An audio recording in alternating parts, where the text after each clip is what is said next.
തദ്ദേശ തെരഞ്ഞെടുപ്പ് അടുത്തിരിക്കെ മുന്നണി ബന്ധങ്ങളിലെ അസ്വാരസ്യങ്ങൾ ഇപ്പോൾ മറനീക്കി പുറത്തുവരികയാണ്. കഴിഞ്ഞ തവണ ലഭിച്ചതിനേക്കാൾ 1300 സീറ്റുകൾ അധികമായി നേടി കേരള കോൺഗ്രസ് എം വലിയ നേട്ടമുണ്ടാക്കിയെന്ന മട്ടിൽ പുറത്തുവരുന്ന വാർത്തകൾക്ക് പിന്നിൽ മുന്നണിയിലെ വലിയ സമ്മർദ്ദ തന്ത്രങ്ങളുടെ കഥകളുണ്ടെന്നാണ് പുതിയ വിവരങ്ങൾ സൂചിപ്പിക്കുന്നത്.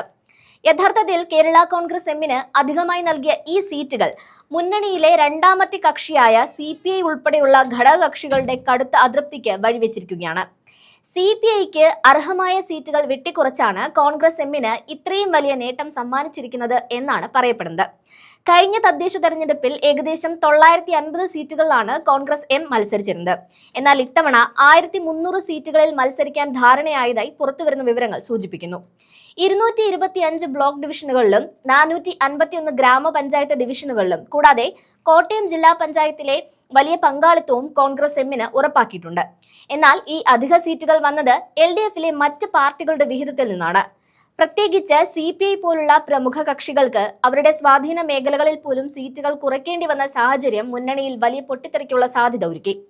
കോട്ടയം ജില്ലയിൽ മാത്രമല്ല മറ്റ് നിർണായക മേഖലകളിലും CPI വിട്ടുവീഴ്ച ചെയ്യേണ്ടി വന്നത് നേതാക്കൾക്കിടയിൽ കടുത്ത അതൃപ്തി ഉണ്ടാക്കിയിട്ടുണ്ട്. ഈ അതൃപ്തിക്ക് പിന്നിൽ മറ്റൊരു രാഷ്ട്രീയ സാഹചര്യവുമുണ്ട്. ഈ അടുത്ത കാലം വരെ LDFിൽ CPIക്ക് ലഭിച്ചിരുന്ന നിർണായക സ്വാധീനമാണ് സീറ്റ് വിഭജനത്തിൽ തകർക്കപ്പെട്ടിരിക്കുന്നത്. ഉദാഹരണത്തിന് കേന്ദ്ര സർക്കാരിന്റെ PM ശ്രീ പദ്ധതിയുമായി ബന്ധപ്പെട്ട് CPI എടുത്ത കണിശമായ നിലപാട് വളരെ നിർണായകമായിരുന്നു. പദ്ധതി സംസ്ഥാനത്ത് നടപ്പാക്കുന്നതുമായി ബന്ധപ്പെട്ട് CPI വരച്ച വ്യക്തമായ വരയിൽ നിന്നുകൊണ്ട് തന്നെയായിരുന്നു അന്ന് മന്ത്രിസഭ അന്തിമ തീരുമാനം എടുത്തത്.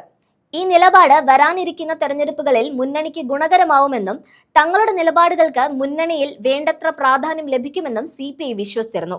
എന്നാൽ ഇപ്പോൾ സീറ്റ് വിഭജന വിഷയം വന്നപ്പോൾ ഈ രാഷ്ട്രീയ പരിഗണനകളെല്ലാം തഴഞ്ഞുകൊണ്ട് CPIയെ അവഗണിക്കുന്ന നിലപാടാണ് CPM സ്വീകരിച്ചിരിക്കുന്നത്.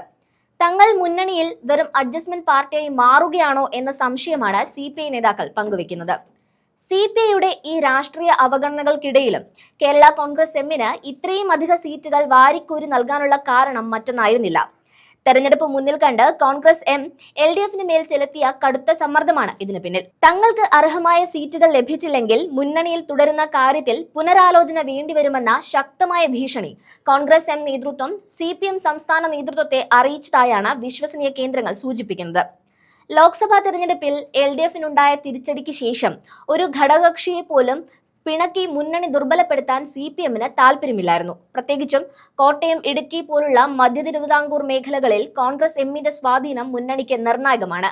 ഈ സമ്മർദ്ദ തന്ത്രത്തിന് മുന്നിൽ CPM വഴങ്ങുകയും അത് മറികടക്കാൻ PM ശ്രീ പോലുള്ള സുപ്രധാന വിഷയങ്ങളിൽ സ്വാധീനം ചെലുത്തിയ CPIയുടെയും മറ്റ് ചെറു കക്ഷികളുടെയും സീറ്റുകൾ വെട്ടിക്കുറച്ച് കോൺഗ്രസ് എമ്മിനെ തൃപ്തിപ്പെടുത്തുകയും ചെയ്തു.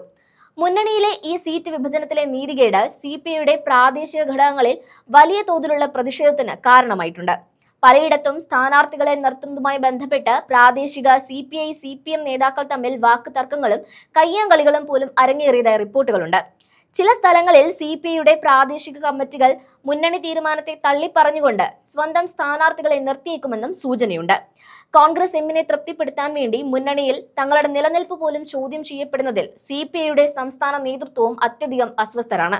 വരാനിരിക്കുന്ന നിയമസഭാ തെരഞ്ഞെടുപ്പിലും ഈ സീറ്റ് വിഭജന മാനദണ്ഡം തന്നെയാകും കോൺഗ്രസ് എം ഉന്നയിക്കുക എന്നും അപ്പോൾ മുന്നണിയിൽ തങ്ങളുടെ പങ്ക് കൂടുതൽ ചുരുങ്ങുമെന്നും CPI ഭയപ്പെടുന്നു.